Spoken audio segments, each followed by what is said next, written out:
Welcome to The Explainer. Today, we're cracking open a complete masterclass blueprint. We're going to explore exactly how indie creators are building culturally relevant children's animation right from the ground up. It is this incredibly fascinating intersection of age-old storytelling and cutting-edge tech. Let's get right into it. So, what does it actually take to make an animated show that teaches both culture and language to a young audience? Well, as you'll see, modern creators are totally rewriting the playbook. They're blending strict, traditional animation rules with brand new, democratized tech to authentically represent their culture on screen. Okay, let's dive into this by grounding ourselves in the cultural context. When you're creating authentic Islamic and Arabic animation, getting the visual details right is absolutely paramount.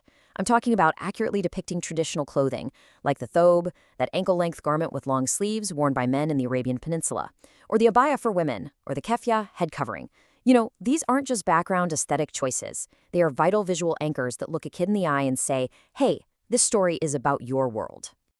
Now, historically, getting those cultural stories out there was a massive hurdle. The traditional animation pipeline is an absolute beast of a process. We are talking giant budgets, huge studio teams, and a development timeline for a standard 52-episode season that can literally take over 5 years. By the time it's done, your target audience has completely outgrown the show. But here is the real game changer, the modern indie creation route. Today, a single creator armed with just some AI tools and mobile apps can bypass all that industry gatekeeping and produce rich animated stories right from their bedroom. Section 1. The impact of cultural cartoons. These specific cartoons are incredibly powerful tools for language and culture acquisition. Think about some of the most popular shows out there right now. You've got Manzoor and the classic anime Adnan Molina, which are both absolutely fantastic for teaching modern standard Arabic through relatable, contextual adventures. Then you have shows like Frege, which expose learners to really specific regional dialects, like Emirati Gulf Arabic. Or even Sim, the Arabic Sesame Street, which is just perfect for building basic vocabulary. These shows work so well because they engage kids with visual and auditory cues in a way that actually means something to them. Repeated exposure to these characters is honestly the secret sauce for real language acquisition. Section 2. Writing for young audiences. Before you even think about touching an animation app, you need a rock-solid script. Screenwriter Katie Segrove laid out a fantastic masterclass on exactly this. Her first rule, target your age group with laser precision, like 0 to 6 years old, for example. And keep a close eye on the clock, because you have to stick to standard industry lengths of exactly 7 or 11 minutes per episode, no exceptions. Also, lean into silly slapstick humor. It works absolute wonders for this demographic. And here's a critical tip that almost everyone forgets. You have to write in every single sound effect. If a character lifts something heavy, the script literally has to say huff and puff. Otherwise, the voice actors will just breeze right past it. Oh, and make sure your core idea has the legs for 26 to 52 episodes. But hey, don't feel boxed in by real-world rules. To really reinforce the discipline needed for this medium, Katie Segrove notes that to get hired as an animation writer, you should start by writing a sample spec script, but keep it short, around 10 minutes long. Producers do not want to read an unsolicited feature-length epic. They want short, punchy proof that you truly understand the tight, visual pacing of children's TV. Section 3. Creating with AI and apps. So let's look at the modern indie creator's workflow. It's a clear, step-by-step journey that brings a story to life entirely from a mobile phone or a laptop. First, you've got script generation using ChatGPT. Second is voiceover creation with 11 Labs. Third, character animation using an app like Chroma Tunes. Fourth, sourcing backgrounds via Magnific AI or Vecteezy. And finally, video editing and assembly. Let's break these down, shall we? It all starts with the prompt. When you're using a tool like ChatGPT to draft your story, specificity is your best friend. You don't just say, write a story. You prompt it to write a 3D cartoon-style script. You specify the exact character ages and roles, like mom, dad, boy, girl. You explicitly request that the characters are wearing Islamic clothing and that the environment has a clear Islamic vibe. And crucially, you ask the AI to divide the story into separate, bite-sized, easy-to-animate scenes. Doing this right up front makes the animation process infinitely easier down the line. Once that script is locked in, we move to audio. And a brilliant little workflow trick here is to separate your generated script by character lines before you feed it into an AI tool like 11 Labs. By isolating the text, you can assign highly specific, unique voice tones to each individual, so your grandmother character actually sounds warm and elderly, while your young schoolboy sounds energetic and youthful.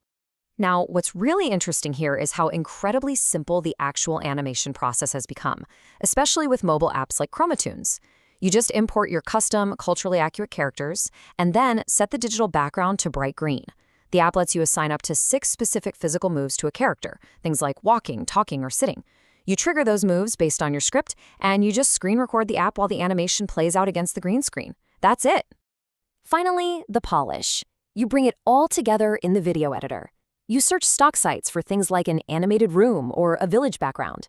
Victeezy and Magnific AI are great for this. You import those backgrounds, drop your green screen character recordings right on top, and use a standard chroma key tool to make that green vanish. Just like that, your character is standing right in the village.